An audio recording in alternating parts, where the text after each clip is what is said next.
RTE right to education 2009 act, భారత parliament చేసినటువంటి act ఇది 1 ఏప్రిల్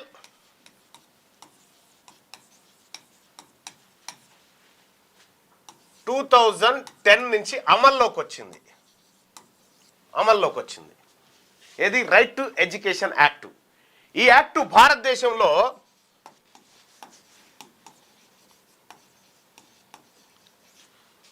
తొమ్మిది రాష్ట్రాల్లో అమలవుతా ఉంది.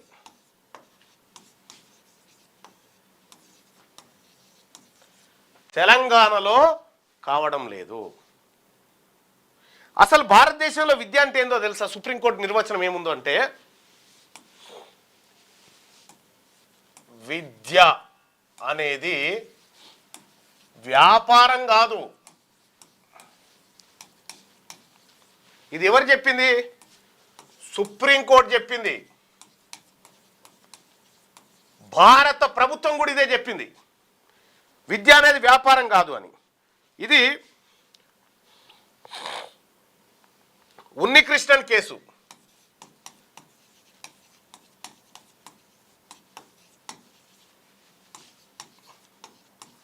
(1993) ఇదే మాట చెప్పింది. తర్వాత modern dental college case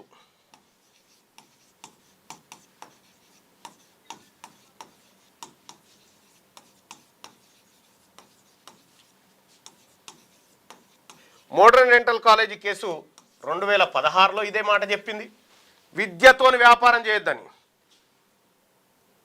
school గుర్తింపు నిబంధనలు 2010 విషయంలో అదే చెప్పింది. ఇట్లా అనేక సార్లు భారత సుప్రీంకోర్టు, హైకోర్టులు క్లియర్గా ఈ అంశాన్ని చెప్పినాయి, విద్యతోని వ్యాపారం చేయకూడదు అని.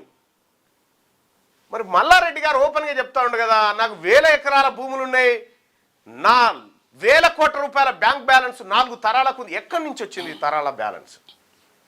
ఎక్కడి నుంచి వచ్చింది? మన రక్తం దాగితే వచ్చింది. వాళ్ళు ఏం చెప్తారు? నేను సేవ చేస్తున్నా, ఇంజనీర్లను తయారు చేస్తున్నా, డాక్టర్లను కాదు, తన సంపద తయారు చేస్తూ ఉన్నారు. మీకు నిజంగా తల్లిదండ్రులారా, ఆదివారం రోజే పెట్టినాం, ఎందుకంటే ఆ రోజు తల్లిదండ్రులంతా ఫ్రీగా ఉంటారని. హైదరాబాదులో ప్రైవేట్ స్కూలుకు పంపిస్తున్నటువంటి తల్లిదండ్రులారా, మీ పిల్లల్ని ఒక్కరోజు నీ పిల్లగాడి భవిష్యత్తు కోసం ఇందిరా పార్క్ కాడికి రండి. దానికోసం ఒక ఫోన్ నెంబర్ కూడా మనం పెట్టి, ఆ ఫోన్ నెంబర్ది దాంట్లో ఉంటుంది. మీకు ఇదే అంశం పైన మీకు ఒక ఫోన్ నెంబర్ కూడా ఇవ్వడం జరుగుతూ ఉంది. 99515 చలో ఇందిరా పార్క్.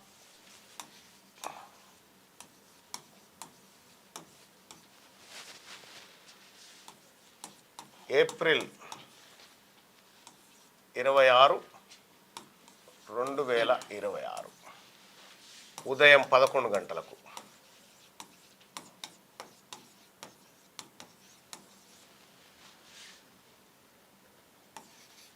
రైట్ టు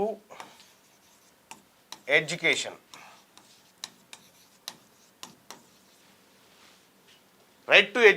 కోసం పోతా ఉన్నాం.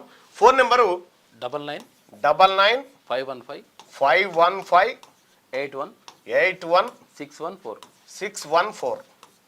ఈ నెంబర్ను సంప్రదించండి. రావాలనుకుంటున్నటువంటి తల్లిదండ్రులారా, ఈ నెంబర్ను సంప్రదించండి. 999515 81 614 ఈ నెంబర్ను సంప్రదించండి. అలాగే తెలంగాణ రాజ్యాధికార పార్టీ జనరల్ సెక్రటరీ అయినటువంటి ఒట్టె జానయ్య గారి ఆధ్వర్యంలో ఈ కార్యక్రమాన్ని మొత్తం నిర్వహించబోతా ఉన్నాం. ఒట్టె జానయ్య గారి ఫోన్ నెంబర్ కూడా మీకు కావాలంటే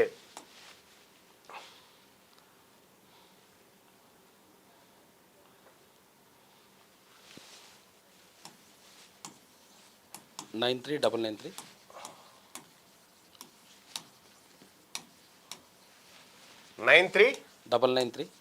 90 555 ఈ నెంబర్ కాల్ చేయొచ్చు. ఈ నెంబర్ లేదా ఈ నెంబర్ కాల్ చేయండి. ఆటో ఆటో నడుపుకుంటున్నటువంటి అన్న, కూరగాయలు అమ్ముకుంటున్నటువంటి అక్క, లేకపోతే సాధారణ ఉద్యోగిగా బతుకుతున్నటువంటి సోదరుడా, ఇది మన పిల్లల కోసం ఈ రాష్ట్రంలో జరుగుతున్న మొట్టమొదటి విద్యా ఉద్యమం. నేను భరోసా ఇస్తున్నా, దాన్ని ఇంప్లిమెంట్ చేసుకుందాం రండి. ఎందుకు కాదో చూస్తా, ఎందుకు ఈ చట్టం ఇక్కడ ఇంప్లిమెంట్ కాదో చూస్తా, ఎందుకు ఈ లక్షల ఫీజులు ఆగిపోవో చూస్తా, ఎందుకు మీ ఖజానా కొల్లబొట్టబోతుందో దాన్ని ఎందుకు ఆపకూడదో నేను చూస్తా. అందుకోసమే రండి, ఈ ఉద్యమంలో పాల్గొనండి. మీరు చేయాల్సింది ఈ నెంబర్లకు కాల్ చేయండి. అలాగే ఒకసారి ఈ అంశం మీద మీరు కూడా మీ కామెంట్స్ కూడా అడగడం జరిగింది.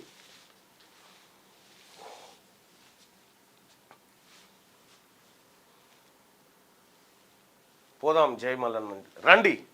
పల్లవి ఇంటర్నేషనల్ స్కూల్ సంగతి, అన్నిటి సంగతి చేద్దాం. ఇగో అన్న, మల్కా కుమ్రా 6th క్లాస్కి 85,000, బస్ ఫీ 33,000, 8th క్లాస్కి 94,000, బస్ ఫీ 33,000 వసూలు చేస్తూ ఉన్నారని చెప్తా ఉన్నారు.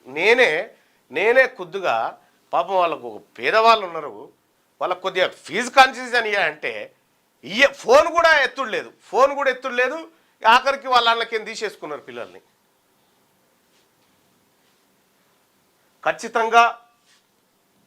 ఖచ్చితంగా మనమందరం కూడా ఆ రోజు కలవాల్సిందే, ఆ రోజు రావాల్సిందే. ఎంత పనున్నా సరే పిడుగులు పడ్డా రావాల్సిందే. ఎందుకంటే మన పిల్లల భవిష్యత్తు ఉంది అక్కడ. సో కాబట్టి మీ అందరు కూడా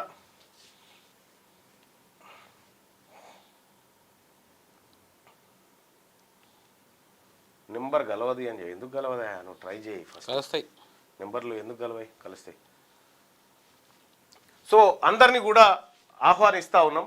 ఇక్కడ చాలామంది తల్లిదండ్రులు కూడా ఒక వీడియోల రూపంలో మాకు పంపించడం జరుగుతూ ఉంది.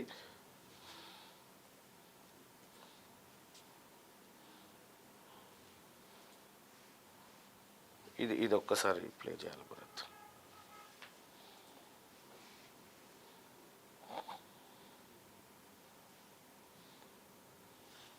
ప్లే చేయండి.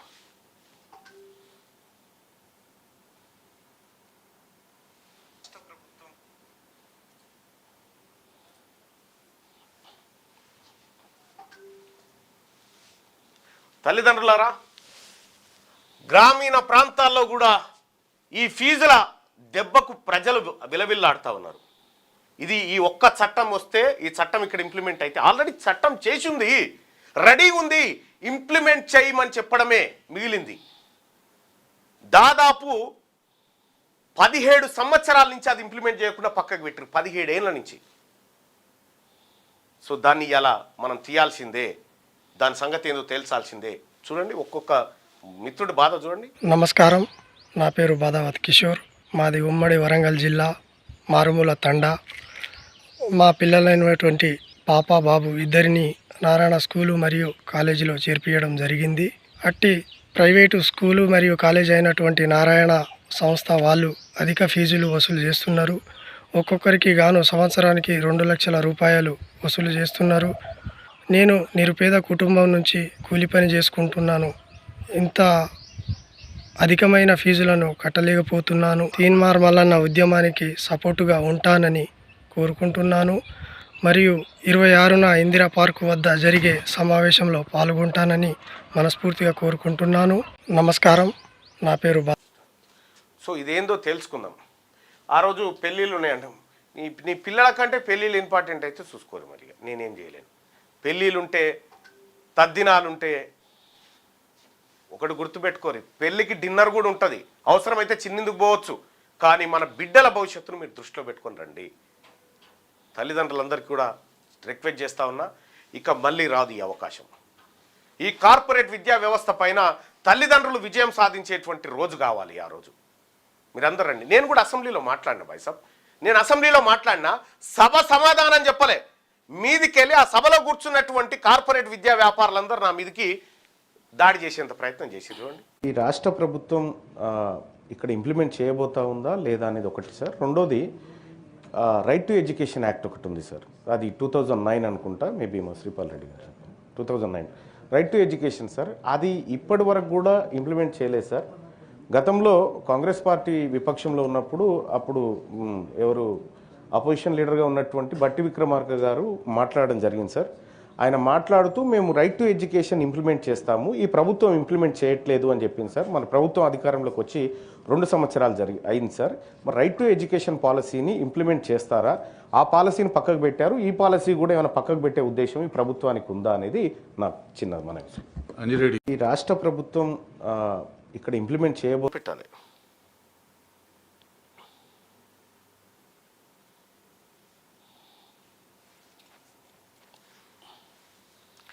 ఇన్ని రకాలుగా మన కోసం మన పిల్లల కోసం ఉద్యమాలు జరుగుతూ ఉన్నాయి. కాబట్టి మీరు కనీసం తల్లిదండ్రులారా బాధ్యతతో ఆ రోజు రండి. ఎవరి టిఫిన్ బాక్స్ వాళ్ళు పెట్టుకొచ్చుకోర్రి, ఎవరి అన్నం ఉంటే వాళ్ళు తెచ్చుకోండి. కానీ ఈ ఉద్యమం జరగాల్సిందే. ఇది పేద వర్గాల కోసం జరుగుతుంది. మనల్ని మనం రక్షించుకోవడం జరుగుతున్నటువంటి ఉద్యమం ఇది చట్టం తయారైనాక ఇంప్లిమెంట్ చేయడం కోసం కార్పొరేట్ శక్తులు ఆపుతా ఉన్నాయి. 100 కోట్ల రూపాయల డొనేషన్లు రాజకీయ పార్టీలకి ఇచ్చి ఆపుతా ఉన్నాయి కదా. మనం ఎందుకు చేయకూడదే? మనం ఎందుకు ఇంప్లిమెంట్ చేయకూడదు? ఇది రావాల్సిందే, చేయాల్సిందే. రండి, ఏదైతే అదైతుంది, రండి. అలాగే ఇక మిగతా అంశాలు కూడా మన సుదర్శన్ అందించే కంటే ముందు ఈ వీడియో కూడా ఒక్కసారి చూడండి.